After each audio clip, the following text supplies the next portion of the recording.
আমি আসলে ভালো নেই সেই 16 তারিখ থেকেই। এরপর আর হয়তো আমি কোনোদিন কথা বলবো। আমাদের হাজার হাজার কোটি টাকা নাই যে আমরা দেশের বাইরে বাড়ি গাড়ি কইরা রেখে দিছি,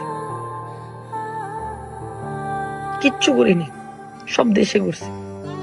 বন্যায় আছি, বিকাশ নাম্বার দিচ্ছি, টাকা পাঠান, এই কথা কোনোদিন আমি বলিনি কোনো জায়গায় না। আমার ফেসবুকও দরকার নেই, আমার ইউটিউবও দরকার নেই। আপনারা আমাকে অনেক হেট করেন, আমি তো অপরাধী যে আমাকে প্রেশারাইজ রাখছে, কিন্তু আমার টেলিভিশন ঠিকই কাজ করে গেছে। আমি ইউটিউব সব জায়গা থেকে আমি চলে যাচ্ছি। একটা বার আমার টেলিভিশনটারে দেখেন, রাত্রেবেলা আমার শো অফে 10 জন পিস্তল নিয়ে আসছে, আইসে গুলি ঠেকায় দে, শো অফের মাল আগুন জ্বালাই দিছে। আমাদের শো অফের কম্পিউটার, মাই টিভির যত এডিটিং কম্পিউটার যা আছে লুটপাট করে নিয়েছে। এটা কোনোদিন একটা স্টুডেন্ট করতে পারে না।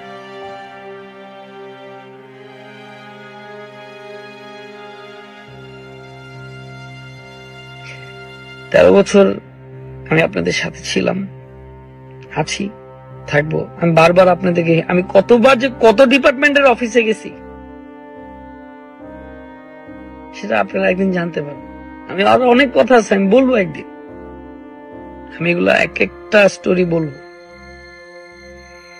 আমার সাথে এই কয়দিন কি কি হয়েছে আপনারা জানেন না, সব বলবো। কিভাবে প্রেশারাইজড হয়েছি আমি, আমার সবকিছু ধ্বংস করে দিল।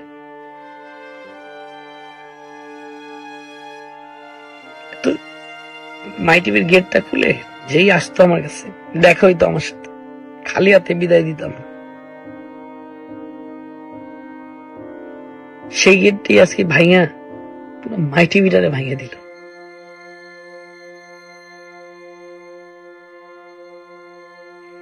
আমি তৈদিন আফ্রিদি আজকে 5:30 বাজে রাত, জানের হুমকি অনেক পেয়েছি, যাই না কারা দিচ্ছে, মেরে ফেলবে আমাকে।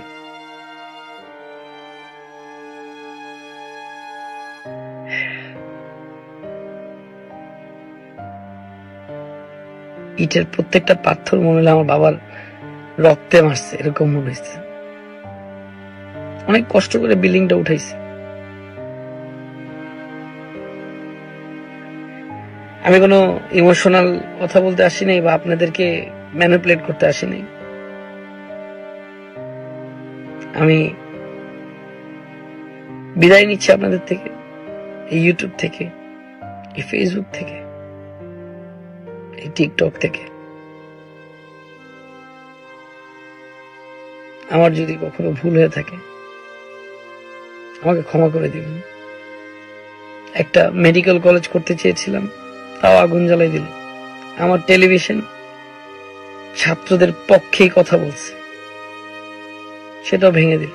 আপনারা দেখেন, এটা যদি আমি যে কথা বলছি মিথ্যা কথা বলে দেখলে আপনারা টিকটকে যান, এটা তো একদিনের পোস্ট হতে পারে না, তো আগের থেকে পোস্ট দেখতে পারবেন। আমি আমার টেলিভিশন রক্ষা করতে পারলাম না, কিন্তু মাই টিভি অন ইয়ার আছে, মাই টিভি চলবে, মাই টিভি চলতে থাকবে ইনশাল্লাহ।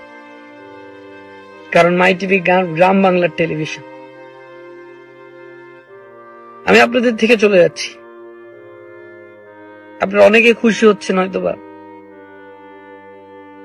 আমি বারবার অনেক কথা আছে এখন আমি চাইছি আমি বলতে যে আমার সাথে কি কি ঘটছে, অনেক কিছু ঘটছিল আমার সাথে। আমি ভাবছি যে আমি বললে বুঝবেন আপনারা। আমি ইনডাইরেক্টলি অনেক হিন্ট দিছি আপনাদেরকে। হঠাৎ করে একটা স্ট্যাটাস ডিলিট করা, হঠাৎ করে থাকা, এটার মধ্যে কারণ কি? এটাকে আমি স্ট্যাটাস দিলাম, আমি ডিলিট করলাম, আমি দিছি, অফকোর্স কেউ ডিলিট করাইছে, আমি তো করি নাই, করানো হয়েছে বাধ্যতামূলক। কিন্তু আজকে আমার ভাই এবং বোনদেরকে বলবো, আমার এই 13 বছরে অনেক ভুল করেছি, অনেক দুষ্টুমি করেছি। আমি আর কখনো ইউটিউবিং, ফেসবুকিং বা টিকটকে আমি থাকবো না। সবাই ভালো থাকবেন। পারলে আমার বাবার কষ্টের তৈরি আপনাদের সবার যে দরজায় আমি একটা মানুষকে হইলে উপকার করছি, যে দরজায় আমি খুলে যে মানুষদের সাথে দেখা করছি, যে মানুষদের উপকার করছি, তার পারলে এসে একদিন আমার পাশে দাঁড়ায়।